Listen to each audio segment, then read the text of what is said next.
नमस्कार, स्वागत है आपका कॉर्पोरेट रेडार में। आपके साथ मैं हूं नेहा आनंद। आज हमारे रेडार पर है VLS इंटरनेशनल। जी हां, कंपनी दुनिया भर में सरकारों और डिप्लोमेटिक मिशन के लिए टेक इनेबल्ड स्पेशलिटी सर्विसेज देती है और ये वीजा, पासपोर्ट, सिटीजन सर्विस देने वाली टॉप 3 ग्लोबल कंपनियों में से गिनी जाती है।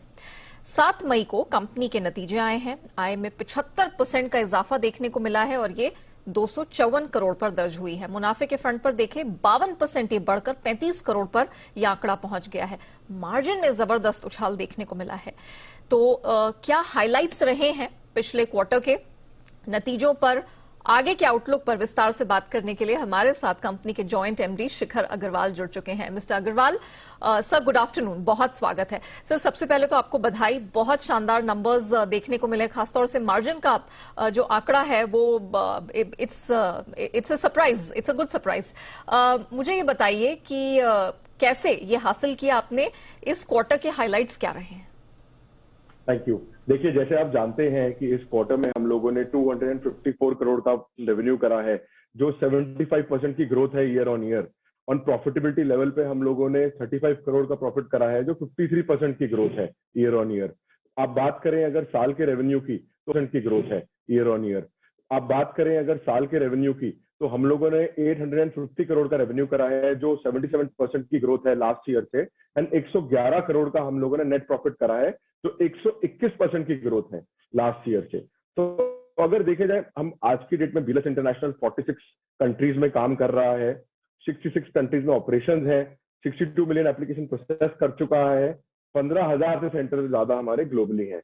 अगर हम बात करें लास्ट ईयर की, जिसमें हमारे स्टिल 60% 2019 के नंबर आए थे, हम लोगों ने अपनी कॉस्ट जो कम करी थी प्री कोविड के लेवल पे, वो हमने ज्यादा नहीं बढ़ने दी, और हमारे सारे नए कॉन्ट्रैक्ट्स जो पुराने चल रहे थे उनसे हमारा मार्जिन बहुत बढ़ गया है, जिसकी वजह से हमारा ये नंबर आया है। Okay, perfect. चलिए, आपने हमें ये तो बता दिया कि किन कारणों से इतने अच्छे सेट ऑफ नंबर्स देखने को मिले हैं। अब कुछ खबरों पर मैं आपसे अपडेट लेना चाहूंगी। ई पासपोर्ट पर जो सरकार से आपकी बात चल रही है, उस पर अभी क्या अपडेट है? देखिए, ई पासपोर्ट पे हम लोगों ने पहला प्रोजेक्ट फिलीपीन गवर्नमेंट के साथ स्टार्ट करा था, जिसमें हम 3 कंट्री में काम कर रहे हैं, इटली, मलेशिया और कतर में। और इंडियन गवर्नमेंट के साथ हम लोग वर्ल्ड ओवर मोस्ट 25 से ज्यादा एम्बेसीज, हमें इंडियन एम्बेसीज आउटसोर्स है।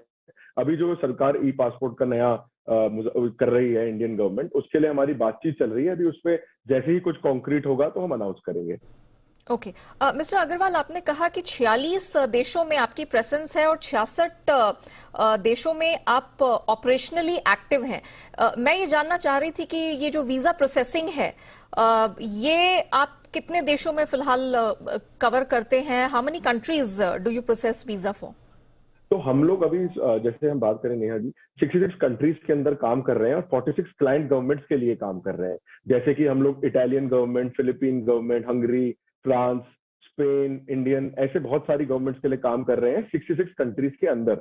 अभी इस साल की अगर हम बात करें, हमने लास्ट ईयर में ही 4 नई गवर्नमेंट के साथ काम स्टार्ट करा है, Thailand government, Italy government, Philippine government और कुछ एस्टोनिया गवर्नमेंट। तो हम हर साल नई नई गवर्नमेंट ऐड कर रहे हैं अपने पोर्टफोलियो में। Okay, point taken. मुझे ये बताइए कि अब तो hopefully, fingers crossed, COVID is behind us, but we are hoping कि वर्स्ट इज ओवर। आपने अपने बिजनेस को प्री कोविड लेवल्स पे वापस आता देखा है या ये उससे बेहतर ही है अभी? देखिए, अगर हम लास्ट ईयर की बात करें तो 2019 में जो हमने एप्लीकेशन काउंट करा था, हमने स्टिल खाली 55 से 60% नंबर ही करे हैं 2021-22 में, नंबर ऑफ एप्लीकेशन। उसके बावजूद हमारा रेवेन्यू सबसे ज्यादा कंपनी की हिस्ट्री में आज तक सबसे हाईएस्ट रेवेन्यू और सबसे हाईएस्ट प्रॉफिटेबिलिटी करी है हमने। तो जैसे सिस्टम खुल रहा है, वर्ल्ड खुल रहा है, हमें डेफिनेटली लगता है कि ये नंबर बढ़ेंगे, और इस नंबर बढ़ने की वजह से हमारा रेवेन्यू और मार्जिन डेफिनेटली बढ़ना चाहिए। कई कंट्रीज अभी भी जो धीरे धीरे खुल रही हैं, जैसे चाइना, रशिया, जितनी जल्दी वो खुलेंगी उतनी जल्दी और नंबर्स हमारे बढ़ेंगे। तो हमारे नंबर आज तक के बेस्ट हिस्ट्री में कंपनी के आए हैं लास्ट ईयर, और इस साल मेरे को लगता है हम उससे भी बेहतर की कर देंगे। अग्रवाल, सिंस आपने चाइना की बात की end of course Russia Ukraine के जियोपॉलिटिकल तनाव से हम सब वाकिफ हैं, 2-3 महीनों से देख रहे हैं वहां पर तनाव है। यहां पर आपके नंबर्स कुछ प्रभावित होते हुए दिखे हैं? चाइना की बात करें, क्योंकि शंघाई, बीजिंग पहले तो लग नहीं रहा था कि बीजिंग में भी लॉकडाउन की स्थिति आएगी, लेकिन वो बद से बदतर हो गई है वहां पर। And plus Russia and Ukraine, क्योंकि वॉर कब खत्म होगा ये किसी को पता नहीं है। तो मैं समझना चाह रही थी कि ये एक पूरा रीजन एंड चाइना, यहां पर बिजनेस कैसे इम्पैक्ट होता हुआ दिख रहा है, इफ एट ऑल। बिल्कुल, जैसे आप जानते हैं 2 साल से इन रीजन से नंबर ही नहीं आए हैं हमारे पास, क्योंकि 2 साल से कोविड चल रहा था और उसके बाद अभी सिचुएशन वहां पर अभी भी बेटर हो रही है। तो इसीलिए हमारे जो भी नंबर आए हैं इन सब कंट्रीज के बिना हमने ऑलरेडी हाईएस्ट नंबर अचीव कर लिए हैं। तो जैसे नंबर जब बढ़ेंगे तो हमारा रेवेन्यू और मार्जिन जो बढ़ने चाहिए बहुत जल्दी, तो रेवेन्यू और नंबर बहुत ज्यादा बढ़ने शुरू हो जाएंगे। तो ये हमारे लिए एक बोनस होगा जब ये नंबर वापस आ जाएंगे हमारे पास। मिस्टर अग्रवाल, अगर आप हमारे दर्शकों को एक आइडिया दे सके, क्योंकि मैं कुछ रिपोर्ट्स पढ़ रही थी, आपके बिजनेस का प्रेजेंस एशिया में है, यूरोप में है, तो I just wanted to know कि ये जितने प्रभावित देश हैं जिनका अभी हमने जिक्र किया अलग अलग कारणों से, यहां से आपका कितना बिजनेस आता है?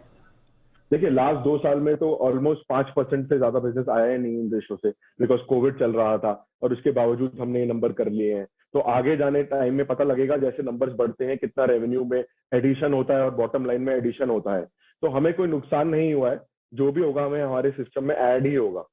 और जैसे आप जानते हैं कि अगले कई सालों में और अभी जो चल रही है 1.5 से 2 बिलियन डॉलर की वीजा काउंसलर सर्विस अपॉर्चुनिटी चल रही है, जो हम लोग बिड कर रहे हैं वर्ल्ड ओवर, और हम लोग क्वालिफाई भी कर चुके हैं, जिन टेंडरों के रिजल्ट आने वाले हैं और हम बहुत जल्दी ही जैसे ही हमारी जिन रीजन में जीत होती है हम अनाउंस करेंगे।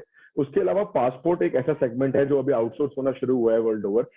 इंडियन गवर्नमेंट और फिलीपीन के साथ हमने स्टार्ट करा है, और बहुत नई गवर्नमेंट है जिन्होंने आज तक आउटसोर्सिंग नहीं करी है, जो आउटसोर्स करना चाहते हैं। तो हम उसमें प्राइम मूवर हैं, जो पूरी एक नई मार्केट की शुरुआत हो रही है। Okay, point taken. अच्छा मिस्टर अग्रवाल, अगर आप हमें बता सके, आखिरी बार, पिछली बार जब हमने आपसे बात की थी फरवरी के आसपास, 2022 के आसपास, आपने कहा था कि IRDAI के साथ कुछ आपकी बातचीत चल रही है। तो आप बताएंगे कि वो किस स्टेज पर है बातचीत, क्या हुआ है अब तक? हमने देखिए अपने बैंकिंग, हमने पूरे इंडिया के अंदर हमने यूपी, राजस्थान, पंजाब में हम ई गवर्नेंस सेंटर चला रहे हैं, जो 12,000 से ज्यादा हो गए हैं आज की डेट पे। हमारे पास ऑलरेडी लोग आ रहे हैं, वॉक इन कर रहे हैं गवर्नमेंट सर्विसेज के लिए, जो मांग करते हैं, और एडिशनल सर्विसेज के लिए, जैसे इंश्योरेंस। तो हमने थोड़ी इंश्योरेंस प्रोडक्ट्स पायलट बेसिस पे स्टार्ट कर दिए हैं बेचने, और उसकी अच्छी मोमेंटम चल रही है। तो जैसे जैसे और टाइम बढ़ेगा तो हमें लगता है रेवेन्यू बहुत बढ़ना चाहिए उन सब प्रोडक्ट से। ओके। इसके अलावा मैं जानना चाह रही थी कि what is the update on talks with bank, business correspondence को लेते हुए? बिल्कुल, जैसे आप जानते हैं हमने बिजनेस कॉरेस्पॉन्डेंट का बिजनेस 4 साल पहले स्टार्ट करा था, एक कंपनी खरीद कर, जिसके आज की डेट में 5,000 सेंटर हो गए हैं। और जैसे ही हमने लिया उसके बाद हमने 4 नए बैंक्स के साथ टेंडर जीत लिया है, bank of Baroda, Punjab national bank, central bank of India, जो बहुत तेजी से बढ़ रहा है इंडिया भर में हमारे सेंटर्स। और हम लोग हमारा टारगेट है कि हम इंडिया की बहुत बड़ी BC बने, जिसमें गारंटीड मार्जिन आता है, गारंटीड ट्रैफिक आता है, लोगों से ही कलेक्शन करनी पड़ती है कैश की, और गारंटीड इनकम मिलती है। तो आई थिंक ये बहुत अच्छा मॉडल है जो हमारे सेम बिजनेस मॉडल पे अपफ्रंट कैश कलेक्शन पे चल रहा है। तो BC में बहुत अच्छी तगड़ी ग्रोथ हो रही है, जिसके रीजन की वजह से ही हमारी कैश बैलेंस, अगर आप देखें, आज 400 करोड़ से ज्यादा हमारी बुक्स में कैश बढ़ा है। अच्छा। जिसकी वजह से हमने डिविडेंड भी अनाउंस करा है, और हमने बोनस शेयर भी अनाउंस करे हैं शेयर होल्डर्स के लिए। ओके। इनफैक्ट मेरा अगला सवाल आपकी बुक्स पर कैश को लेकर ही था। आई एम ग्लैड कि आपने ये मेंशन किया 400 करोड़ का आंकड़ा। किस तरह से इसको यूटिलाइज करने का प्लान है?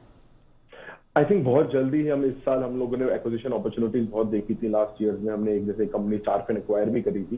तो इस साल हम लोग वीजा आउटसोर्सिंग, जो हमारा 85 to 90% रेवेन्यू है, उस फील्ड में भी देख रहे हैं, और 10% जो हमारा e governance, business correspondence business में, उसमें भी हम एक्विजिशन अपॉर्चुनिटी देख रहे हैं। तो आई थिंक बहुत जल्दी ही ड्यू डिलिजेंस चल रही है कंपनीज की। तो जैसे ही कुछ फाइनल होता है हम अनाउंस करेंगे। उसके अलावा हमने शेयर होल्डर्स को जैसे डिविडेंड, हमने बहुत हाईएस्ट डिविडेंड दिया है इस साल, इंटरिम और फाइनल दोनों, और बोनस भी हमने अनाउंस करा है। तो हम शेयर होल्डर्स के हित में जितने एक्शन हो सकते हैं सब लेने हमने स्टार्ट कर दिए हैं। ओके। मिस्टर अग्रवाल, वैसे तो आपने काफी हद तक अपने प्लान्स बता दिए हैं कि किस प्रकार के प्लान्स हैं। आपने कहा कि आप कुछ 3-4 गवर्नमेंट्स के साथ भी मिलकर काम कर रहे हैं। मुझे बताएंगे कि ये अभी किस स्टेजेस में है? क्या उनके साथ ऑलरेडी जो पार्टनरशिप है शुरू हो चुकी है, या इस वित्त वर्ष के लिए प्लान है?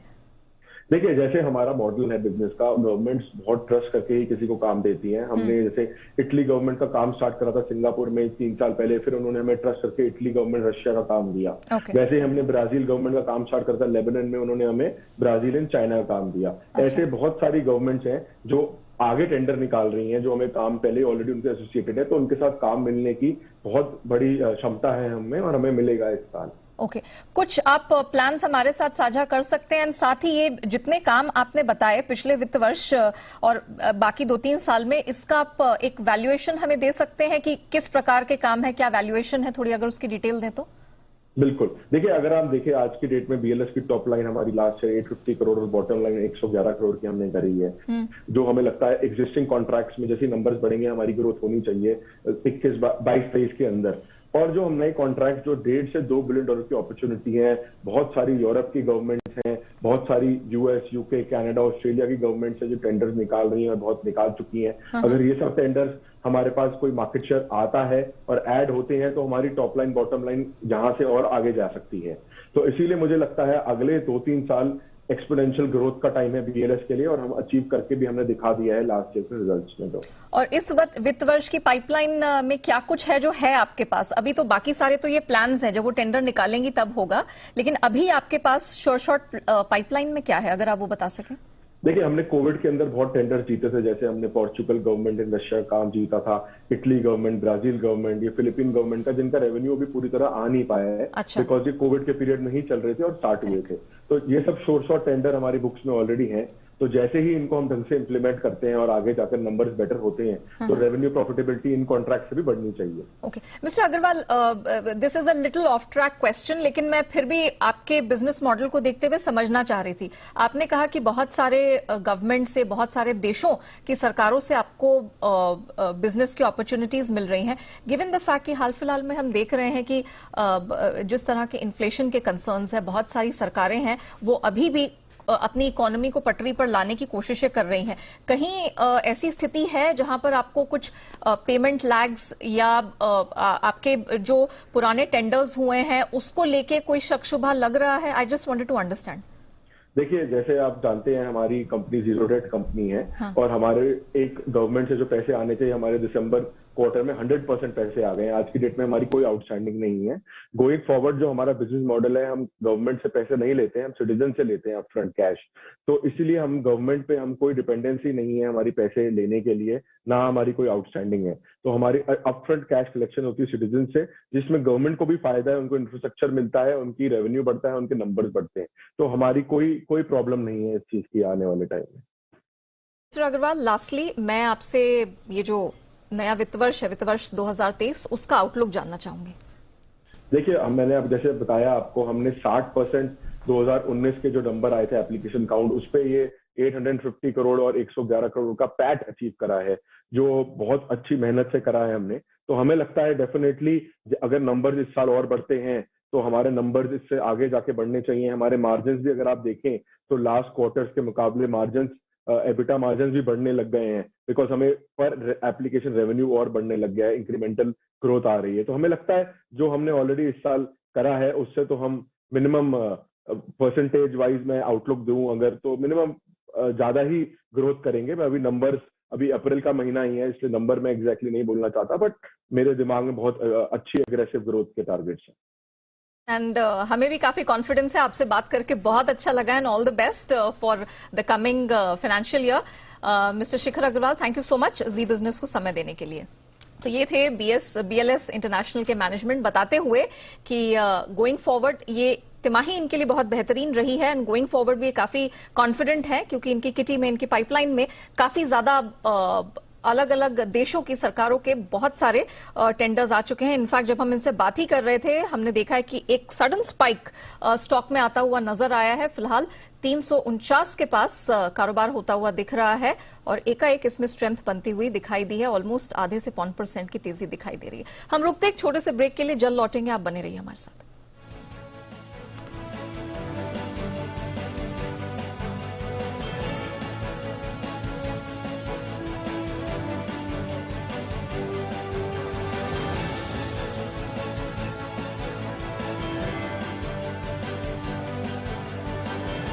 Thank you. सुपर शक्ति पेश करते हैं सुपर स्ट्रॉन्ग